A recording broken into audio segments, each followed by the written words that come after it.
Laker Nation, what's going on? Welcome into NBA Now from Chat Sports. Today I'm breaking down all the latest Lakers news and rumors because it is trade deadline week here in the NBA. But we're going to get started with something that does not involve trades, but it does involve our Los Angeles Lakers. That's Darren Collison. The latest report coming from Adrian Wojnarowski, who we all know has the inside scoop on absolutely everything, is that Collison wants to play in LA. Now that obviously includes the Los Angeles Lakers and the Los Angeles Clippers. Now, he did spend time with the Clippers back in 2013-2014. Last year he was with the Pacers, but he retired. Things got weird. He took a year off, but now he's 32 years old and he wants to make an NBA comeback. Now, in his career, he's put up good numbers. He's been a solid point guard for a long time. 12.4 points per game, 5 assists, 2.7 rebounds, but the thing he brings the most is his three-point shooting at 39.4% for his career. We know that he can do that well, and I believe even though he's taken the year off, even though he's taken some time off, Collison would come in and do what we know he can do. He attacks the basket, but he also spreads the floor with his three-point shot.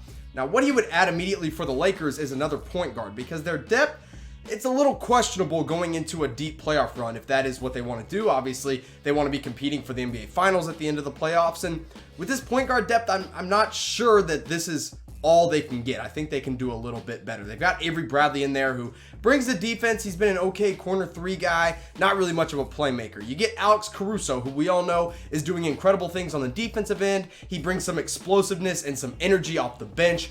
But can you really rely on him when it comes down to playoff time? Rajon Rondo, we all know what he brings. He's a veteran. However, me personally, I'm kind of tired of seeing Rondo on the floor. I just don't think, he's really cut out for this NBA. I think Darren Collison would be a step up above Rondo. And then there's Quinn Cook, who really is more of a shooting guard at this point, but he's kind of falling out of the rotation anyway, even though going into the year, I was one of the guys who was like, hey, Quinn Cook could have a big role on this team. That's clearly not the case, and clearly a reason they would want to bring in Darren Collison. Now, let's say they do bring him in and they want to change up the starting lineup a bit. They're like, hey, Collison's here. Let's go ahead and start him. You put him at the 1 right next to Danny Green. I mean, that's an incredible three-point shooting backcourt. I mean, that's a top 5 three-point shooting backcourt with Green and Collison. Then you go LeBron James, probably Anthony Davis and McGee up front. Maybe Kuzma steps in if he continues to play really, really well. In crunch time, I think this is a lineup you would see.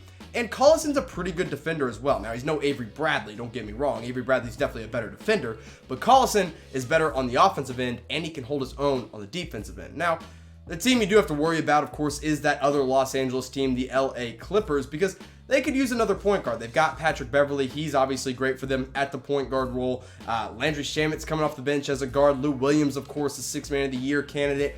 But Collison would bring an added piece to their depth, and if he's looking to play in LA, the Clippers definitely make some sense, so I would watch out for them. Now, let me ask you this, Laker fans. Would you rather have Avery Bradley or Darren Collison? Type A for Avery Bradley, type D for Darren Collison. Now, you're going to get hit with the YouTube ad break, but you know the drill. Scroll down, reply to this pinned comment. Let me know which point guard you'd rather have on this Lakers team. Now, let's move on to the Sacramento Kings and Kyle Kuzma. Look, the latest report is that Kyle Kuzma and the Kings offered something for Kuzma, and they want him really, really bad. That is clearly what's going on here. Kuzma, the youngest player, one of the youngest players on this Lakers team, probably the most valuable trade chip LA has going into the trade deadline. But will they give him up? Now, he's averaging 13 points per game and 4 rebounds this year, along with 1 assist and shooting 33% from 3. But he's young, and he's on a great contract. The Kings are like, hey, let's bring him in. Let's try to develop him. He can play with guys like Marvin Bagley, like De'Aaron Fox. They think he can play with a Bogdan Bogdanovic, but we'll get into why that might not be the case here in just a minute. But before I get into the trade that the Kings actually put on the table for Kyle Kuzma, I want to remind you to go check out our friends at BetDSI. You're watching Lakers games all the time. You know who's going to win the games. So why don't you start making some money by using BetDSI? Go to chatsports.com/bet. Use our promo code NBA120. You'll get a 120% deposit bonus with our friends at BetDSI. Now let me show you what the Kings offered for Kyle Kuzma. They said, hey, LA, we're going to give you Nemanja Bjelica and our 2020 first round pick. Now, the actual draft pick wasn't specified. It just said the Kings offered a pick, but I have to imagine it had to be this year's first. Otherwise, the Lakers would just hang up and laugh in their face. And then LA sends Kyle Kuzma, but that money wouldn't work, so I assume they would send a guy like Quinn Cook to make the money work there. Now, Bjelica is a really good player. I really do like Nemanja Bjelica, but he's no Kyle Kuzma. This year, he's averaging 12.2 points per game, good rebounder at 6.4. He's just a big European body, and he's shooting 43.3% from three. Now, he can't create his own shot. He's more of a spot-up shooting kind of guy, but at 43% from three, that's pretty darn good if you ask me. In fact, it's incredible. It's elite is what Bjelica is doing this year, but the Lakers didn't like that. They said, no thanks. Look, Bjelica is a good shooter, but we want more. So they sent a counter offer to Sacramento. They said, hey, we'll still take that 2020 first round pick, but we also want Bogdan Bogdanovic. You guys can keep Nemanja Bjelica, and then you can have Kyle Kuzma. And again, to make the money work, throw in Quinn Cook as well. Now, if I'm the Lakers, personally, I'm doing this in a heartbeat. I just think that 2020 first round pick, first of all, it's going to be in the lottery because the Kings stink. And number two, Bogdan Bogdanovic is better than Kyle Kuzma. I said it because this is what he's putting up this year. 14 points per game, 3 assists, 3 boards, 37% from three. And really the best thing is that he's another playmaker. He can play off the bench. He can start right away. Whatever you need him to do, Bogdanovic can come in and do that right away and do it from a guard role, which I think the Lakers are in more of a need of than at that forward role, which Kyle Kuzma plays. Now here's a big question going into the trade deadline. Will the Lakers trade Kyle Kuzma? Type Y for yes. Type in for no. Let me know in the comment section below. Not what you want to happen, but what you think will happen. I think no. I just don't think they're going to be able to move his contract because, let's face it, he's on a great deal, and not a lot of great established veterans are making that same kind of money. And so then you got to shift around all the money to make it work. You got to get 3 teams in there. I just don't think it's worth it. I say, hey, hold on to Kyle Kuzma, see what he can become, keep him as a part of this young youth rotation, this young depth that the Lakers have, and let him keep running it with the Lakers out there.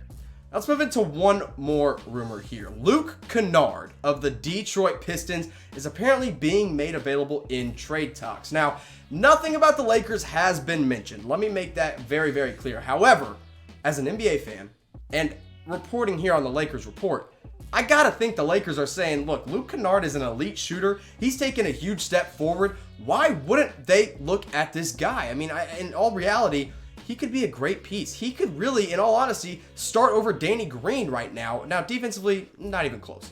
Offensively, however, he has been incredible for the Pistons. He's averaging 15.8 points per game, 4 assists and 3.5 boards.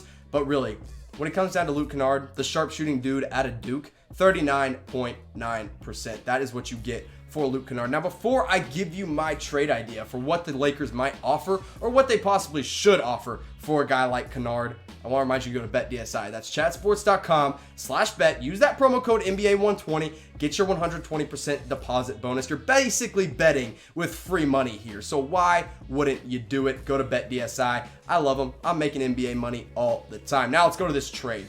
Here's what I cooked up. And I know some of you might freak out for a minute, but let me explain myself. You go Luke Kennard for the Bald Mamba, Alex Caruso, Talen Horton-Tucker, and then a 2022 second-round pick. Now, maybe the Pistons are like, get the F out of here with that. That's a terrible trade idea. We don't want it.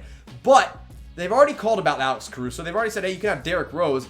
Lakers said no. But maybe because Kennard is around the same age, the Lakers might take this one. And let's face it, Kennard's better than Caruso. Kennard is better than Talen Horton-Tucker. Talen Horton-Tucker gives the Pistons a younger player to build with. And then that second-round pick, just kind of a throw-in at this point. I don't think you should give a first round up for Kennard. I don't think you should give up any guys like, I don't know, a KCP or a Danny Green for Luke Kennard. And I think Detroit wants young players anyway. That's what Caruso and Talen Horton-Tucker are. Now, maybe this doesn't happen, but if it does, I think you got to put Kennard in at the starting 5 right away. I think you move Danny Green to the 6-man role and bring Luke Kennard in as the starting shooting guard. And you go with Avery Bradley for the defense, Luke Kennard for the shooting and pure offense. And he's kind of becoming a playmaker as well. He can create his own shot now in Detroit. Now, I know Detroit, like the Sacramento Kings, stink, but it's still Luke Kennard. He's still making the plays there. And then you go with Anthony Davis, LeBron James, JaVale McGee. You know the drill. Same guys.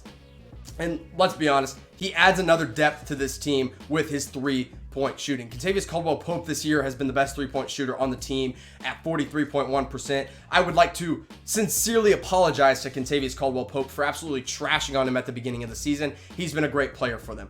Quinn Cook, not taking many because he's not playing that many, but he's still shooting 40.4% from 3. Danny Green, the guy that I just talked about moving to the 6-man role, 37.3%. So Luke Kennard is already a better three-point shooter than Danny Green. Troy Daniels has been good at 36.4. And then, of course, the guy you would be trading in this hypothetical scenario, Alex Caruso, is shooting 36% from three for the LA Lakers. Now, I really like Luke Kennard. I think he could be a great piece on a championship team. I think he's really trending upwards. He's just continuing to take steps forward in his game after I was ready to call him a bust in his first couple years in the NBA. But now he's looking ready. So I'm going to ask you, Laker Nation, what would you offer for Luke Kennard? Give me your best trade package down in the comment section below. Let me know what you guys think. Maybe you wouldn't give up anything. Maybe you'd give up a half a bag of chips. Whatever it is, put it down in the comment section below, and I'll see you guys next time.